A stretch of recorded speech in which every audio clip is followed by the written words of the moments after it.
السلام علیکم پاکستان، امید ہے آپ سب خیریت سے ہوں گے۔ دیکھیں، پاکستان میں جو افراتفری ہے، جو قیاس، پروپیگنڈا، جھوٹ، یہ کتنا تیزی سے پھیلاتے ہیں یہ لوگ۔ کون ایک مخصوص سیاسی جماعت ہے، آپ سب کو پتہ ہے، جو پاکستان کی اس وقت دشمن بنی ہوئی ہے، اسلام کی دشمن ہے۔ کیوں نہیں وہ جو ہے قومی سیاست میں آنا چاہتی، یہ مجھے نہیں پتا۔ یہاں المیہ یہ کہ آپ سیاست میں حکمران ہیں تو سب اچھا ہے، جب آپ حکمرانی سے نکال دیے جاتے ہیں یا نکل جاتے ہیں، عوام آپ کو نکال باہر پھینکتی ہے، تو آپ پاکستان کے دشمن ہو جاتے ہیں، اور پھر نہ آپ آئین کو مانتے ہیں نہ قانون کو مانتے ہیں۔ یہ بڑا المیہ ہے، یعنی کہ جب آپ اقتدار میں ہیں تو جمہوریت ہے، اور جب آپ اقتدار سے باہر نکل جائیں تو آمریت ہے۔ تو ایسی سوچ نہیں ہونی چاہیے۔ پاکستان سب کا ملک ہے، پاکستان میں سب نے رہنا ہے، لیکن پاکستان کی مخالفت میں اتنی حدیں پار کرنا جو ہے نا، وہ بالکل اچھا عمل نہیں ہے کہ آپ حدیں پار کر رہے ہیں، مسلسل حدیں پار کر رہے ہیں، اور آپ کے خلاف کوئی جب کارروائی ہوتی ہے تو آپ اس کو اپنے اوپر ظلم قرار دیتے ہیں۔ آزادی اظہار کا قطعاً یہ مطلب نہیں ہے کہ آپ کسی کی بھی توہین کر دیں، کسی کی بے عزتی کر دیں بنا کسی ثبوت کے۔ تنقید کرنا آپ کا حق ہے، وہ آپ کو حق حاصل ہے، آپ کریں تنقید، لیکن آپ کسی کی توہین کریں، اس پہ جھوٹے الزامات لگائیں، یہ آزادی اظہار نہیں ہے، یہ بھی ایک طریقے کا جرم ہے، پوری دنیا میں یہ جرم ہے، اور اس سے پھر آپ کے خلاف کارروائی بھی ہوگی، اور کارروائی ہونی بھی چاہیے۔ پوری دنیا میں قانون ہے، کوئی پاکستان میں انوکھا نہیں ہے۔ لیکن آپ یہ جھوٹا پروپیگنڈا کرتے کیوں ہیں؟ سب سے بڑا سوال تو یہ ہے، کیوں کرتے ہیں آپ یہ جھوٹا پروپیگنڈا؟ اس سے آپ کو کیا حاصل ہوتا ہے؟ صرف چند روپے، چند نوٹ، اور اس سے زیادہ کچھ نہیں۔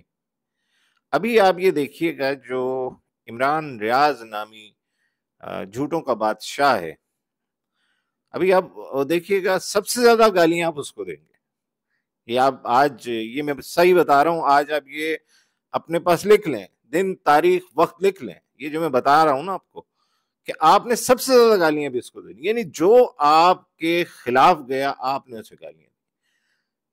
حامد، جو صاحبزادہ حامد رضا صاحب ہیں، وہ نوٹ کر لیں کہ ان کے ساتھ کیا سلوک کیا ہے۔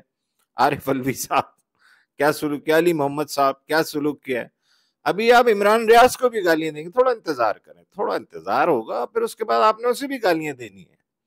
آپ نے سب کو گالیاں دینی ہے، کیونکہ آپ نے جو یہ کرتے ہیں، جو ان کا قادیانی گروپ ہے پی ٹی آئی کا، وہ پاکستان میں تو ہے نہیں، وہ تو سب ملک سے باہر ہیں۔ انہوں نے وہاں پر جو ہے اسائلم لیا ہوا ہے، کسی نے قادیانیت اختیار کر کر جو ہے اپنے اوپر چولا اوڑھ لیا ہے کہ وہیں رہیں، پیسہ پوسا بھی ملتا رہے گا اور زندگی بھی گزر جائے گی۔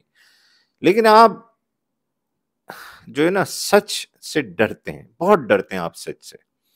سچ نہ آپ سننا چاہتے ہیں، سچ نہ آپ بول سکتے ہیں۔ آج آپ نے پھر وہی حرکت کری کہ ایک واقعہ ہوتا ہے وادی تیرہ کے اندر، اور وہ فتنۃ الخوارج کے اپنے لوگوں کی وجہ سے ہوتا ہے، اس پر آپ نے جھوٹی تصاویر لگا کر اور اس کو ثابت کرنے کی کوشش کری کہ جی وہ ہماری فورسز نے کرا، جبکہ ہماری فورسز نے کرا، خود فتنہ الخوارج کا اس پہ اسٹیٹمنٹ بھی آ گیا۔ تو آپ سوچیں، آپ یہ سب کچھ کیوں کر رہے ہیں؟ پاکستان کو آپ کیوں نقصان پہنچانا چاہتے ہیں؟ اس سے پاکستان کا نقصان نہیں ہو رہا، اس سے آپ کا اپنا نقصان ہو رہا ہے، آپ کی اپنی آخرت خراب ہو رہی ہے۔ آپ مسلسل جھوٹ کو پروموٹ کر رہے ہیں، جھوٹ پھیلا رہے ہیں، ملک کو نقصان پہنچا رہے ہیں، دشمنوں کا ایجنڈا پورا کر رہے ہیں۔ پھر آپ کو اگر کوئی غدار بولتا ہے، کوئی آپ کو کچھ بولتا ہے تو آپ کو برا لگتا ہے، تو آپ یہ کام کرتے کیوں؟ جھوٹ پھیلاتے کیوں ہیں؟ سوال تو یہی ہے نا، کیوں جھوٹ پھیلاتے؟ آپ کے پاس کوئی خبر نہیں، کسی سے سوال کر لو تو اس کے پاس کوئی جواب نہیں ہوتا ہے، یہ بھاگ جاتے ہیں، جواب نہیں دیتے، بھاگ جاتے ہیں۔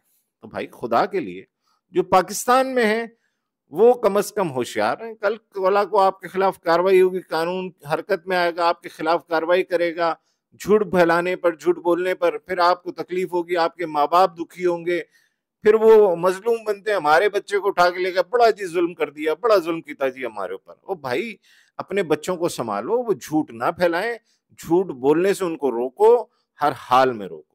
بڑی مہربانی سر کہ آپ پاکستان کے خلاف بات نہ کیا کریں، پاکستان کو بدنام کرنے سے گریز کریں۔ یہ ملک ہے، اس کا ایک قانون ہے، جب وہ حرکت میں آتا ہے تو اپنا راستہ بھی لیتا ہے، پھر آپ کو مظلوم بننے کا کم از کم کوئی حق نہیں ہے. Thank you very much. Pakistan زندہ باد.